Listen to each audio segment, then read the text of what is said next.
Welcome back to Comics with Drew, and this video is about the top 10 Spider-Man covers from Amazing Spider-Man Volume 5. So this is the first Spider-Man volume that I actually actively purchased. I went out and made sure that I got just about every issue. I'm still missing like 2 issues out of the 80 or something. And I'm also counting the stupid additional cleaner issues, which is like the .hu for the Hunted or .lr, where they're not part of the official storyline, but they are part of the volume. So, but I'm not actually including any of those covers for the best covers. The top 10 covers are standard issue Spider-Man comics. So starting off at number 10, The Amazing Spider-Man 28. Yes. This cover is by Ryan Ottley, and it is an amazing cover. And the reason why I like this cover so much is because you've got Kingpin, and you've got Boomerang, and you've got Spider-Man. And what you want in a great Spider-Man cover, in my opinion, is you want action, you want energy. And Ryan Ottley just has that in spades. I mean, you've got obviously a hugely powerful Kingpin. He's got Spider-Man by the chest, and he's smashing him into a wall. And the key part of this cover that really does it for me is Spider-Man's expression. Ryan Ottley knows how to have Peter Parker or Spider-Man have this kind of like, what? kind of expression. I mean, this cover says fun. Spider-Man's getting kicked around by Kingpin, but he's still like, wow, I can't believe this is happening. So Spider-Man 28 is my 10th out of my top 10 favorite covers. Coming in at number 9 is number 39. This cover is actually by Patrick Gleason. And what I love about this particular cover is you've got Peter Parker and you've got J. Jonah Jameson. And again, look at the energy.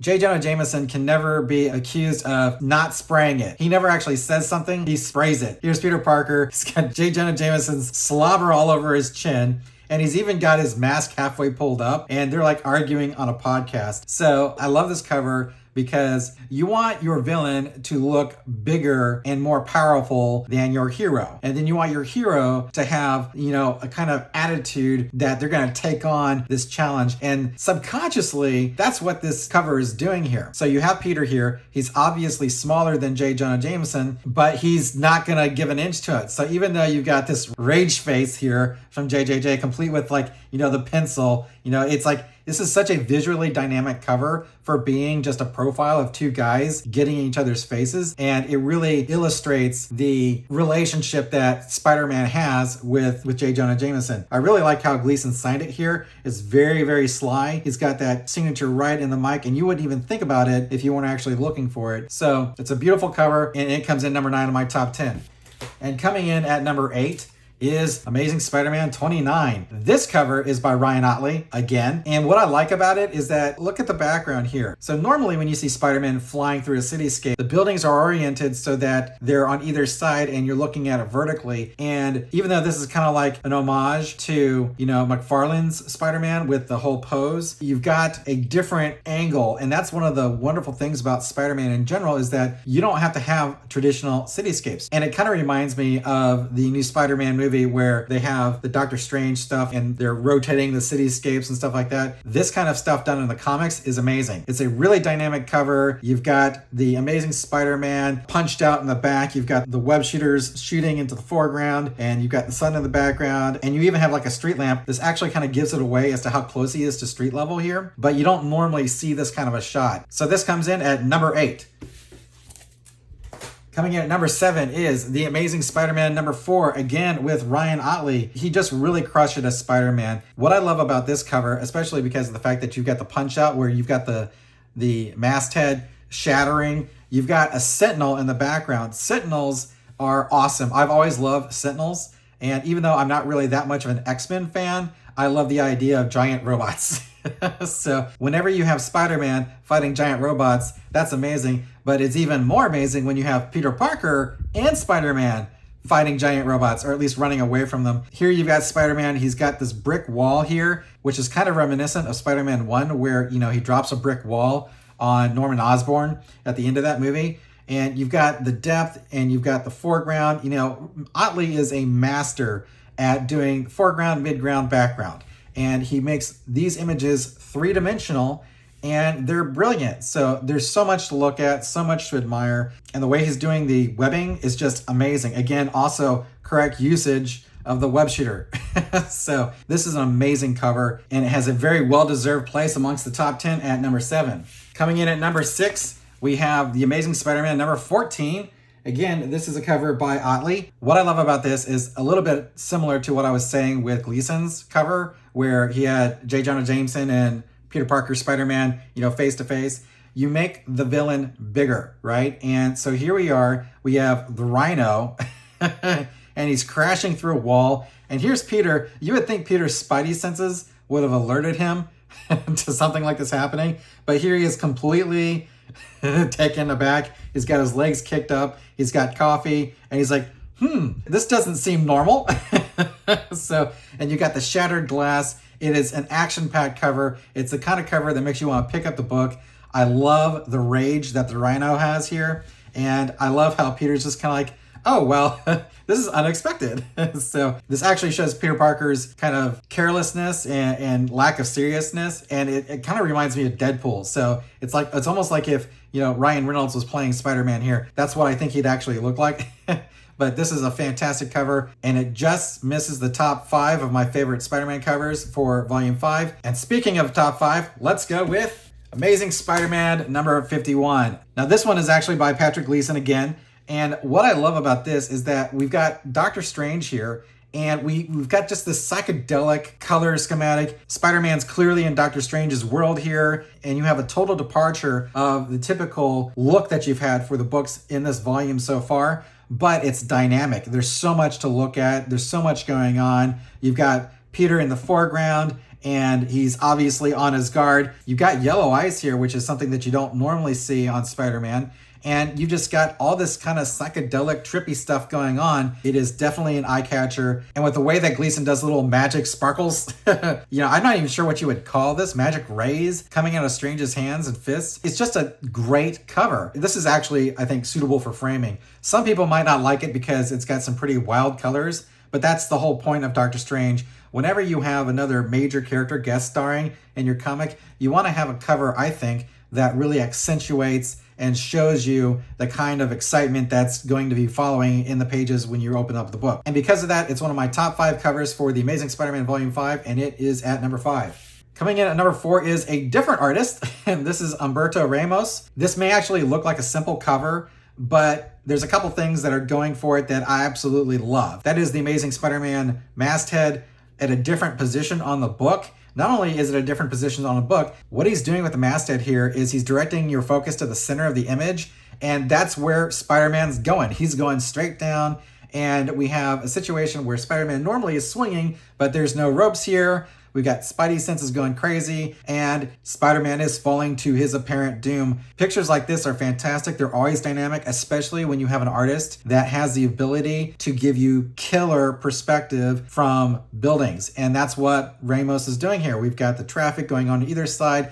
I mean, this is a brilliantly designed cover. It's action-packed, makes you want to pull it off the stand. I love it. And so it comes in at number 4 in my top 10. Coming in at number 3, we have Amazing Spider-Man 54 with Patrick Gleason again. You gotta love pictures like this where they make use of, traditional elements of Spider-Man. Here you've got his eyes. You've got a mirror image. Not only do you see his eyes, but you see his hands, and you see the webbing coming out of his hands, and you see where he's going. And you've got fantastic perspective work here. Fisheye view, and again, your vision is directed right to the center of the image. The masthead is framing the image beautifully. The webbing is framing the image beautifully down here. You get a perspective that you don't normally see. And that's something that I think is a great aspect to any fantastic cover, is when you can take something and give the reader a perspective that they don't normally get to see. Look at the detail. You've got, the birds flying here, and you've got the windows that are open. Some of them are closed. It's the light is wonderful. It's kind of faded out, so you kind of see that we're looking in a bit of a mirror image. And you've got excellent usage of where the web shooters would be. It's obviously one of my favorite covers. It's in my top 3. And if I were into framing comics and hanging them up on the wall, this would have an honored place. So this leads off my top 3.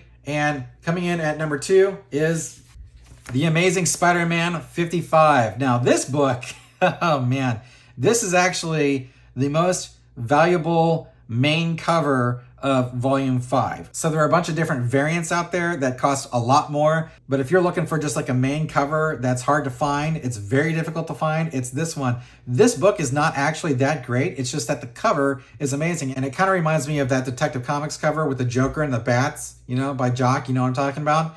That book didn't have very many people buying it because the story was kind of like petering out, and there just wasn't that much demand for it. But then they come out with this awesome cover, and that's similar to what happened with this Amazing Spider-Man. We're at issue 55. The comic isn't exactly doing gangbusters business, but Gleason comes out with this incredibly unique, incredibly cool portrait in webbing of Spider-Man, and everybody loved it. It was just hard. It was so hard to find. I actually only got this because I had it on my pull. Trying to find it subsequently, it's a bit expensive. So I think right now the official value for the book is $25. You can spend a lot more for that on eBay. That's for certain.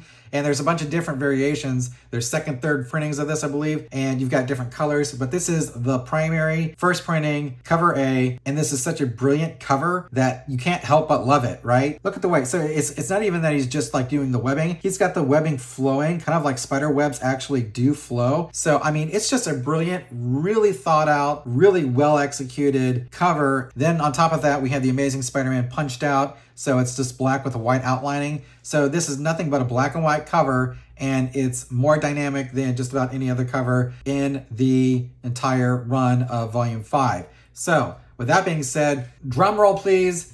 Number 1, my favorite cover in the Amazing Spider-Man volume 5 run is number 74. And man, let me tell you what, if you thought that this was going to be the number 1, you probably know why. This is by Gleason again, and I love this cover because this is what Spider-Man fans want. They want Peter Parker with Mary Jane soaring through the blue sky. We got the American flag. I mean, this is everything you want from Spider-Man. Spider-Man living his best life. You got flowers flying everywhere, and they're just I mean, it's just an amazing heavenly picture of Spider-Man. It's dynamic art. There's just nothing that is wrong with this picture. It's a beautiful picture, and actually, this is the kind of thing that you'd probably want to frame and put on your desk. If you wanted to show somebody a single image that just kind of encapsulates what is wonderful and good and great about Spider-Man, this is one of those images. It combines a bunch of different things. You've got Mary Jane's hair flowing. You've got Peter Parker, obviously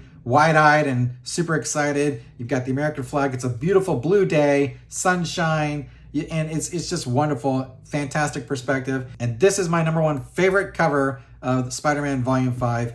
And one of the reasons why I'm kind of sad that it's over, because everything kind of went downhill after this with the Beyond Corporation, and it was just boring and just not nearly as cool as what had come up to it. And especially when they switched up the masthead design. I hate that masthead design, by the way. It's terrible. It's not Spider-Man. You want the Amazing Spider-Man to be swinging around like this. That's the way it should look. That's the way it's always looked in the past.